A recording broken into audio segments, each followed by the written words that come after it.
Juliet Mwangeli lost her sight at 16 years, and it proved to be a turning point in her life as she was forced to readjust and adapt to living with a visual disability. This, however, did not deter her dreams to be a competitive cyclist, and she's now defying the odds as a paracyclist. Elijah Wuko spent some time with Juliet during one of her training sessions. The Ngong Hills in Kajiado County provides the perfect backdrop and setting for Juliet Mwangeli to harness her cycling skills. It tests her physical, mental and emotional strength. Ngong Hills is renowned for its scenic views, but due to her visual impairment, Juliet cannot be able to savor the scenery. She is a paracyclist and has to be assisted by another able-bodied cyclist. Juliet and her partner Megan Ambassa ride on a modified bicycle known as a tandem. The bicycle enables her partner, known as a pilot, and who sits on the front to act as the guide. Juliet has a genetic condition called retinitis pigmentosa, which has adversely affected her vision. The condition began when she was a teenager, and her sight has degenerated gradually since the diagnosis. It was a difficult moment in her life when she realized that she had a serious visual impairment. It really affected me. I cried, I went into depression, I went to like 3-4 other hospitals to get second opinions, and all of them gave me the same result.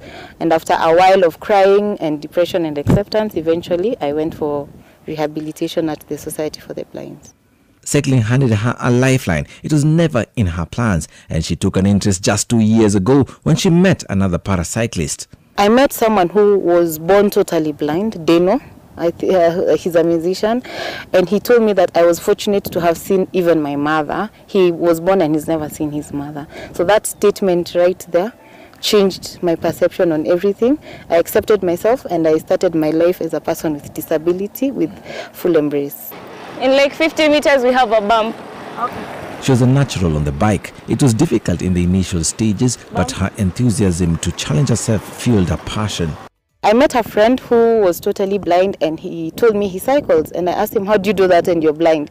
He said there's a bicycle for persons who are visually impaired. And he told me the next weekend, if I'm available, I go see the bike. Once I did and I had my first ride, that was it. Juliet is a program lead for women and girl empowerment at the Action Foundation Kenya, and her weekends are dedicated to practicing with Megan. They wake up as early as 5 a.m. and gear up to cycle. In today's session, they will ride for 52 kilometers. Safety is paramount, and this is why they always wear protective gear. We do something called sun salute, where you have to like prepare your muscles for the work that it's gonna do. Kenya doesn't have a cycling culture, and most roads lack dedicated cycling lanes. They begin their journey in the middle of the bustling Ngong town, snaking their way through human and vehicle traffic. It's a challenge navigating through the roads that can be unpredictable. Once we were on the northern bypass, we were cycling, and a lorry just came out of nowhere and literally pushed us off the road, and we were branded in reflectors and all. So it was an unfortunate situation. What we thank God for is no one got hurt, but those are some of the challenges we face on the roads. Juliet's zeal for paracycling has propelled her to greater heights. In 2021, she represented Kenya in an international competition in Ostend, Belgium. It was an experience that she fondly remembers. It was beautiful and challenging at the same time, because I met elites and pros who've done this for many years, who both challenged me and mentored me into becoming a better cyclist. And after that experience, I came back to Kenya, hoping to get other people like me who are visually impaired to enroll them in cycling and to mentor them so that even them one day they can represent the country like I did. One should never ever underestimate the work of a pilot, especially in such terrain. Juliet is a paracyclist, so you have to like tell her there is a bump so that she can get ready, just in case she wasn't ready for anything. So if there is a bump, you have to tell her. There's a sharp corner here, Juliet. Bend, we break the wind. You can't just change gears, you can't just do either to just anything, and you've not prepared her like mentally, you're gonna do something, so you have to tell her.